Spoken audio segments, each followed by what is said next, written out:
There is nothing more magical than going to Disneyland with your kids. Seeing the wonder through their eyes truly makes you feel like a kid again yourself. I'll hear people say, don't go with kids when they're young, they won't remember. In my humble opinion, that doesn't matter. You will remember. Plus, life happens. Sometimes later never comes. Plus, kids are free under 3, so there's that. But at the same time, even though it's magical, it's also daunting. I'm just going to share my experience with my fairly flexible, easygoing son at various ages of his life. He was always able to sleep in his own playpen and in the stroller, so those were great benefits. I didn't go with him at the newborn baby stage or anything under 2 years old, so I didn't do baby wearing, but I know that's a popular option for people too. In case you haven't figured out by now, I like to plan and prepare for everything. This picture was my stroller setup for Disneyland during nap time. My husband called it the command center. We were there in the spring and it wasn't very hot, so I was able to cover it with a thin muslin blanket, and we had a child-safe fan inside the stroller, plus a portable white noise machine. While naps weren't quite what they were at home, they worked out pretty well, and this was for a toddler who slept in a climate-controlled, blackout-curtained white noise machine setup at home every day. You might be thinking, my 4-year-old hasn't used a stroller for 2 years, they won't need one. In my experience, little kids do need strollers, even if they don't need them in everyday life anymore. Until what age? Well, only you can answer that. But you don't want to end up with a miserable child who wants to be carried around all day because they're exhausted, and then now you're exhausted. Of course, if that does happen and you didn't bring one, you can rent one from Disneyland or an outside company like City Stroller Rentals. If you're bringing your own, what one should you bring? You can find tons of opinions online or on Facebook or wherever for what type of stroller is best, and I'm sure that they're all valid opinions, and I don't have much experience with different types. I personally have always liked summer infant umbrella strollers for travel. They fit within my budget, they've been easy to gate check at airports, they're lightweight, and they're easy to open and close. When I look for a stroller for travel, I like ones that recline almost flat and that have an extra large visor that goes down really far, which is good for shade and naps. Obviously, a good storage bin underneath is great too, but I also got a side bag to attach for snacks.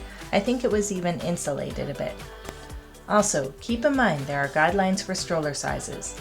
They can't be bigger than 31 inches by 52 inches, and wagons are not allowed unless they are for special medical purposes, in which case I think you can get a special tag for them at the Accessibility Services window outside the park in the Esplanade. You can also use a baby carrier for younger babies if you're used to it. I haven't personally done this, but I know lots of people who have. You have to take them off for many of the rides, so make sure you talk to the cast member to know what you can and can't do for yours and your baby's safety. Okay, this next one is going to be kind of a weird tip, and maybe not everyone can do it, but here goes. My diaper bag was really heavy as it had everything we needed for the whole day, besides snacks which were in the side bag. I liked it hanging from the handles, but I'm sure you know what happens with that. As soon as you take baby out of the stroller, it tips over. So I brought workout ankle weights for the front of the stroller, wrapped just above the wheels. I brought them on carry-on in the plane so that I wasn't literally adding weight to my luggage. It was kind of fun explaining them to security, but I didn't have any problems. I also made a large, bright tag for my stroller with our name on it, right on the handle so that someone wouldn't accidentally take it. Our son was also somewhat newly potty trained on our second family trip, so I set a timer for every 2 hours and I took him to the bathroom whenever that timer went or before we went into any long lineup. It worked well, no accidents, and only one quick get out of the queue moment. I'd also recommend bringing a portable toilet seat for younger kids and post-it notes to cover the flush sensor so that it doesn't go off unexpectedly and startle them. And you don't need to worry if you need to leave the queue. You can even talk to a cast member if they're nearby and tell them that your little one has to go to the bathroom. Sometimes they have backstage bathrooms that you can use that are closer than going out of the whole lineup, like maybe for Indiana Jones. But if you do have to leave the line and go back in, generally people are pretty okay with that and they won't be upset at you. Anyway, there are 2 baby care centers, one at each park, DCA and Disneyland, and they're great locations where you can have a quiet and private area that has a nursing room with chairs, changing room with tables, a toddler-sized toilet, feeding areas with high chairs, kitchen with a sink, bottle warmers, and a microwave.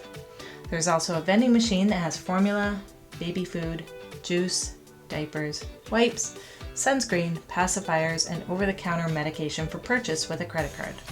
At Disneyland, you can find it when you're walking towards the castle on the right past the Plaza Point shop, and at DCA by the Ghirardelli soda fountain in San Francisco, just past Cars Land.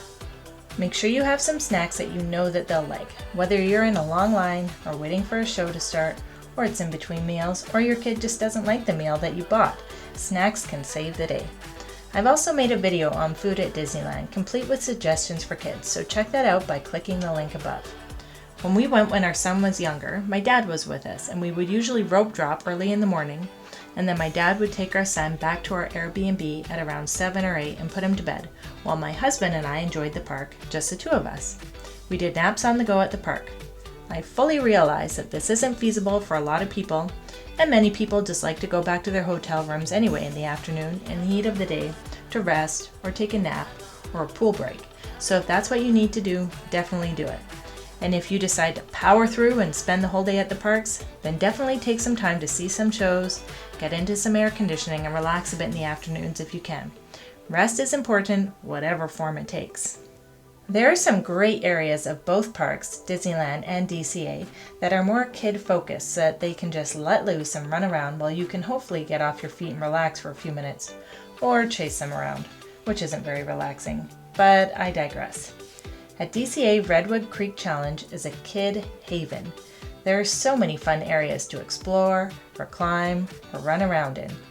DCA also has the Disney Junior Dance Party in Hollywoodland, which is a perfect place for kids to jump and yell and get all their sillies out. At Disneyland, don't miss out on Pirate's Lair on Tom Sawyer Island. It was designed by Walt Disney himself, and it's a perfect place for littles to run around and blow off some steam. The last draft to the island is usually at 5 p.m., so make sure you go well before then. Also at Disneyland is Goofy's How to Play Yard in Toontown, which is a fun play area for kids. You'll also want to consider entertainment for your kids too for while you're in line. When my son was younger, we didn't have a tablet and we didn't really wait in line too much, but we had a heads-up type game that my husband and I played sometimes, and my son just chilled out and looked around. Now that my son is older, he brings a small book to read in line, and we also play Heads Up too when we're in line. I mentioned this a few videos ago, but when my son was 2, he loved magnetic drawing pads or the smaller LCD ones, and he drew on that for hours while we drove 21 hours to and from Disneyland each way. So that could be handy for waiting in line too, or a tablet or whatever. Of course, you know your kids best and you know what will work for them. A spare set of clothes for kids in diapers or potty training is pretty important too.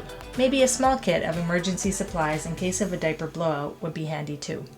Hand sanitizer is important because they touch everything. If they're little and in a stroller with some toys, maybe something to attach the toys to the stroller so that they don't get dropped accidentally could be good too. When our son was really little, we got tattoos for him with our number on them, just in case he got lost.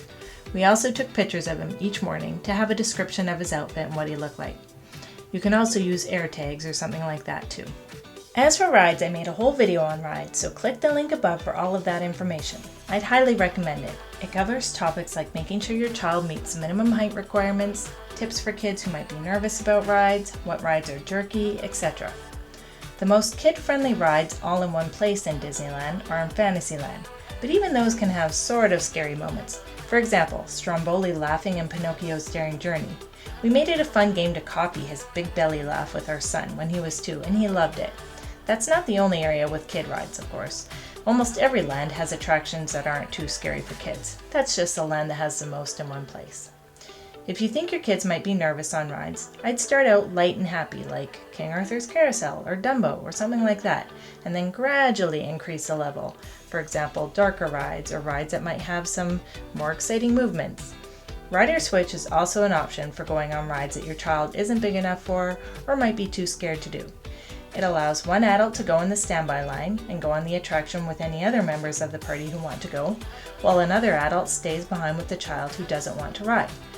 Then they switch and the adult who stayed behind can go on the attraction with one other person in the party without waiting in line. You just have to talk to the cast member at the line to ask for a rider switch pass before anyone gets in line. Also, keep in mind that characters can be intimidating for kids. Some are excited and some are shy. The cast members are amazing, but just don't push your kid to have an interaction if they're terrified. Maybe you can get a picture and a hug instead if your kid just isn't feeling it. I made a whole video on entertainment and characters, so you can click the link above for more information.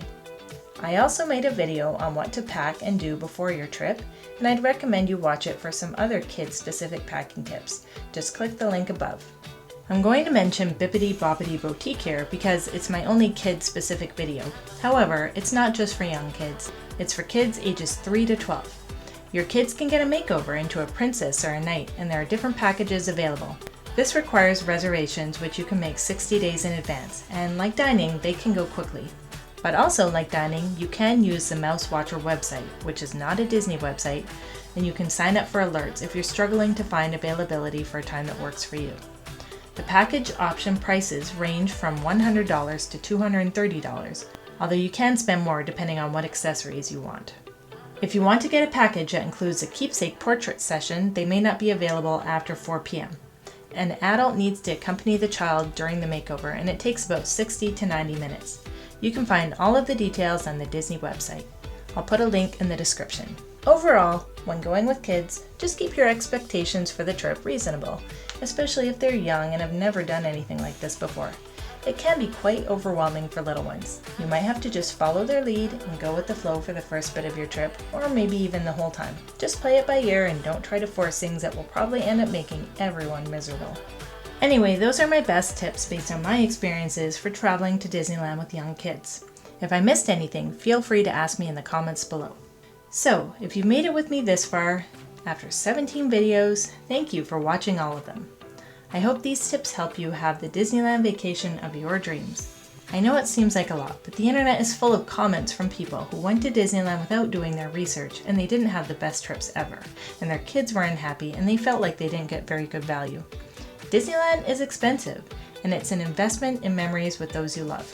I just want to help everyone have their best time so that they can look back on their trips with fondness and not being upset because of regret. Of course, if you have any questions about Disneyland trip planning at all, please leave them in the comments and I'll be happy to help you out with anything specific to your trip. Stay tuned to my channel as I have lots of other videos coming out that cover a wide range of Disneyland topics. And if you have any topics that you'd like me to cover in a video, let me know in the comments and maybe I can make that happen. Thank you again so much for watching. And if this is too much to remember, grab a copy of my ebook when it's released this fall. It's packed with everything you'll learn in these videos, plus extra secrets, tips, and some Disney history to make your trip even more magical. Thanks for watching. Please like and subscribe and we'll see you in the next one.